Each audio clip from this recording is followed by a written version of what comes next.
Well, what is going on, YouTube? Welcome back to A Therapeutic Edge. It is lovely to have you here. Hey, do me a favor. Hit that subscribe button.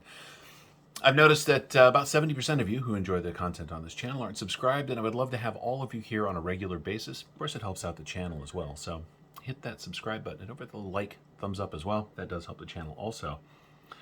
I produce knife content about 3 times a week in sort of full overview reviews, and of course I do what's in the pockets 2 or 3 times a week as well. So you get a lot of knife content coming at you, and it'd be great to have you here. So what's on the table? Well, this is a B'yond EDC knife, although it says Asymmetrical on the little pouch here. That's because B'yond EDC has got 3 sort of internal companies, right? There's Terramundi, there's Asymmetrical, and what's the other one? Just B'yond. Okay. That was Women Carry Knives helping out from over there in her corner on the couch. Say hi, Women Carry Knives. Hi, Women Carry Knives. Oh. You guys recently saw the Chunk on this channel, and of course the Terramundi River Wolf, which I love. This is something new from Dirk Pinkerton by way of B'yond EDC and Asymmetrical Knives. This is the Contact. This is a great little knife. I mean, it's just really well done. Dirk, of course, has got a very particular design aesthetic, mostly seen in his love of this sort of Wharncliffe blade, and this thing is a joy to carry and a joy to use, and really well sorted as well. I really dig it. Hang on a second, I'll show you the other two. And we're back! This is his other Asymmetrical from B'yond. This, of course, is the Chunk. Right? That's a great knife. I really like this. And this is just another one from B'yond under the Terramundi brand. This is the River Wolf, which is a John Demko design. But let's stay with our friend Dirk Pinkerton. Now, he recently dropped something with CJRB. This is the Ruffian. Right? You can see some similarities there, but that's just because Dirk Pinkerton likes what he likes. He brings it to life through various companies. This is a great knife. Now, the Contact is, well, it's everything I've come to really like in a smaller, very EDC-friendly size pocket knife. It's got this Wharncliffe blade, which is designed really well. Because of the way the knife is shaped, you can just about get it flat on the cutting board, which is really good if you're cutting up close. It has just a little bit of belly, but not much. Mostly it's a straight line. It's got a really nice, robust tip in case you need to prod someone. It's excellent for up close and personal work, particularly box cutting. This thing is really good this way on the draw cut. Action is, well, just very good. And it's got running on thumb studs. As you can see, it's a frame lock. And when it is popped open, we are locked up at about 35% right there. The titanium scales are milled with a little bit of jimping down towards the base back here and up towards the top of the blade. And of course, there's milling here as well on all the surfaces that aren't flat. Pocket clip is milled titanium, and it's done in a sort of a nice blue. The blue is an interesting choice for me because nothing else on the knife has any color. But they did make the pocket clip pop just a bit, which is nice. And the pocket clip is off the lock bar, which is a really nice feature, so it's not adding additional pressure to the lock bar. It's got a steel lock bar insert, as most modern knives do, and a very clean and simple pivot. I really enjoy that. It's a great knife.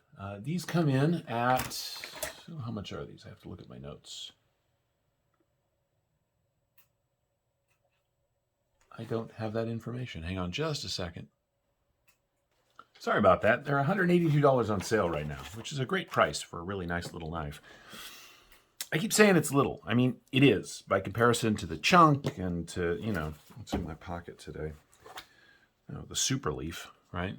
So, right, you can see the Contact is not a particularly big knife, but the way they have done this sort of straightforward and clean handle, right, means that it's comfortable even in my hands. Now my finger does come right up to the very end here, but it doesn't drop off, and just feels really good in hand. The S35 is done exceptionally well, at least so far. We've had this thing in-house for a while. We've used it for all sorts of things, and it's never needed so much as a stropping, which tells me they're doing a good job at the factory. Design is pretty straightforward. You got 2 barrel spacers back here at the tail end of the knife, and of course the pivot holding it together. It's got nice big screws that are not flush mounted, but that's part of the aesthetic, right? They stick up just a little bit. It's a great tool. But then I'm a Dirk Pinkerton fan, and I have been for a long time. As I mentioned in another recent video, I think for the one for the chunk, the Proponent is one of my all-time favorite knives. Now, that is a different company, but it's still that Pinkerton design. God, the action on this is really good.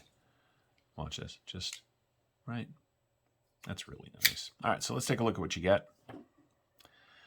You get 3 1/4 inches of cutting on 3 1/4 inches of S35 VN. The grip from behind that swell, you're looking at 3 1/2, a little over 3 1/2 inches, right? So it's right, my fingers are a little bit longer than the blade, but because there's no curving back here and it doesn't drop off, it doesn't feel like you're going to lose grip, which is really nice. Knife itself, from tip to tail, is, 7 1/2 inches overall, which is a really nice length. Closed profile on this thing is really good because there's no flipper, right? So you're looking at 1 1/4 inches. It's very comfortable in the pocket, by the way. And the closed length is 4 1/8, 4 1/16, 4 1/8, 4 1/8. It's just a really well-sorted knife. It's got jimping on the top of the blade, right where your thumb lands, and it is right where my thumb lands, which is nicely done.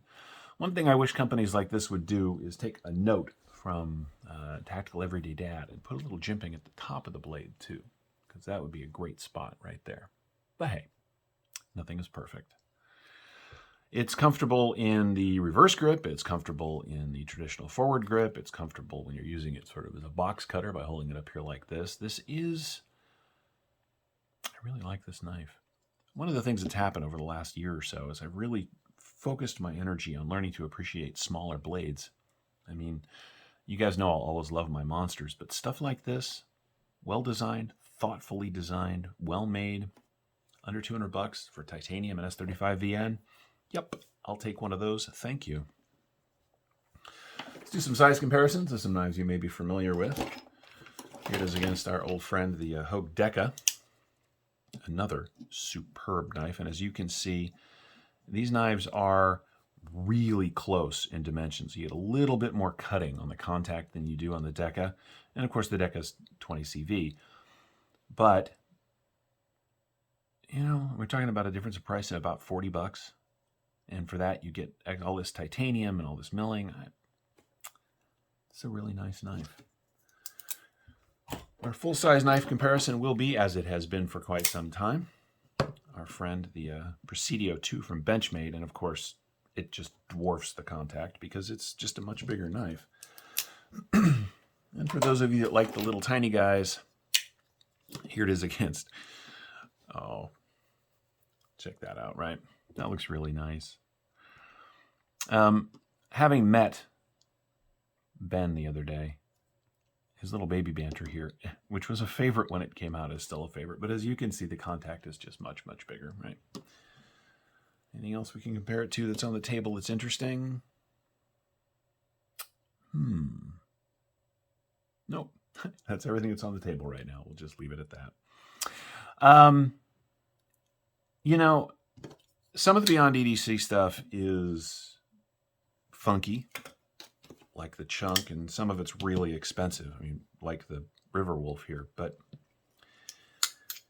I love that they're doing that because it means they're trying different things. They're exploring. They're not afraid to make knives that aren't necessarily instant market hits, right? They're just trying out cool stuff. But I got to tell you, the contact here is everything your sort of EDC person should be looking for in a knife. It is reasonably compact in size. It has a lot of cutting area on the blade. It is a well-shaped blade for everyday use. The handle is exceptionally comfortable. It's not too big and bulky. It's not funky to the point of being odd. It's just a really good knife. And I like it. Let's get some additional specs out of the way. You get, what am I going to say? Yep, about 3.5 millimeters of that S35 VN. There we go. just shy of 3.5 millimeters. The handle itself, at its thickest spot, is 12.6 or 12.58 millimeters, which is under half an inch.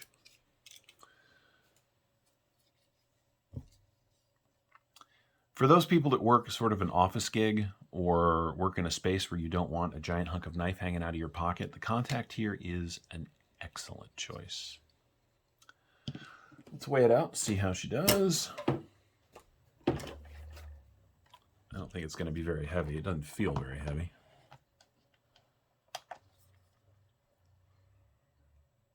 Okay. Yeah, 3.3 ounces for, what would we say, 3.5 inches of blade?